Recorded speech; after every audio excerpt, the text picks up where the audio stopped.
যখন আপনি প্রথম প্রবাসে যাবেন, ঠিক ওই যাওয়ার সময় বাসা থেকে এয়ারপোর্টের উদ্দেশ্যে যেই সময়টুকু, সেই সময়টুকু আপনার মন, হৃদয়, আপনি একটি দেশকে ছেড়ে যাচ্ছেন, প্রিয় মানুষদেরকে ছেড়ে যাচ্ছেন, অন্য একটি নতুন স্থানে যাচ্ছেন, সেই অন্য একটি জায়গায় যাওয়া এবং প্রিয়জনদেরকে ছেড়ে যাওয়া, এই বেদনার সময়টি আপনাকে সারা জীবন মনে রাখাবে বা সারা জীবন এই স্মৃতিগুলো মানুষের হৃদয়ে দাগ কেটে থাকে।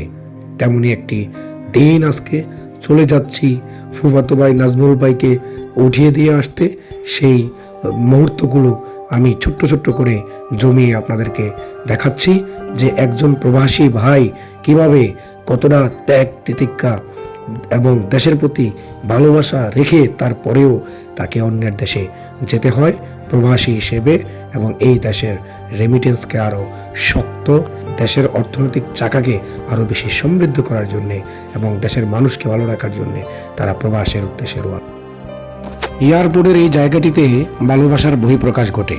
ভাই, বোন, মা, বাবা, আত্মীয় স্বজন এবং বন্ধু বান্ধব যারা পরিচিত রয়েছে, তারা এই প্রিয় মানুষটিকে তার প্রবাস জীবন সুখের হোক সেই স্বাগত জানিয়ে বা আন্তরিকভাবে তাকে অভিনন্দন জানিয়ে সেই দেশে পাঠানো হয় এবং তাকে ভালোবাসা দিয়ে হৃদয় এবং মনকে উৎসাহ দিতে এই মানুষগুলো তার পাশে সেই সময় দাঁড়ায়। সেই মুহূর্তটি এই আমাদের ভিডিওতে আপনারা দেখছেন যে একজন প্রবাসী ভাই কিছুক্ষণ পরেই চলে যাবে। সেই যাওয়ার আগের দৃশ্য, এয়ারপোর্ট, অনেক মানুষ অনেক প্রান্ত থেকে বাংলার চলে আসে এই এয়ারপোর্টে। কোনো এক দেশে, কোনো এক প্রান্তে বাংলার মানুষের জন্যে, বাংলাদেশের জন্যে, প্রবাসীদের রেমিটেন্স বৃদ্ধি করার জন্যে এই মানুষগুলো ছুটে যায় এক প্রান্ত থেকে অন্য প্রান্তে।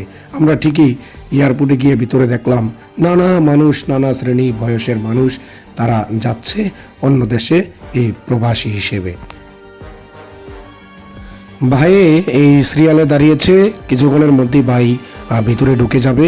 আমি এই মুহূর্তটি ধারণ করে রেখেছি যেন ভাই পরবর্তী সময়ে এই ভিডিওটা দেখতে পারে এবং তার প্রথম প্রবাস যাত্রা সুখের এবং সমৃদ্ধ হোক সেই দোয়া করেছিলাম এই মুহূর্তটিতে।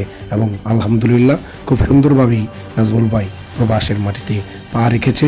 সকলে দোয়া রাখবেন, ভালোবাসা রাখবেন এবং প্রবাসীদেরকে মন থেকে ভালোবাসবেন। ভালোবাসার বিকল্প নয়, কারণ এই মানুষটি সকল কিছু ছেড়ে প্রবাসের উদ্দেশ্যে রওনা দেয় আপনার এবং আমাদের ভালোর জন্যে, আমাদের বাংলাদেশের মানুষের ভালোর জন্যে। সুতরাং এই মানুষগুলোকে হৃদয় দিয়ে ভালোবাসতে হবে, এই মানুষগুলোকে কষ্ট দেওয়া যাবে না, এই প্রবাসী মানুষদেরকে সব সময় বুকে আগলে রাখতে হবে।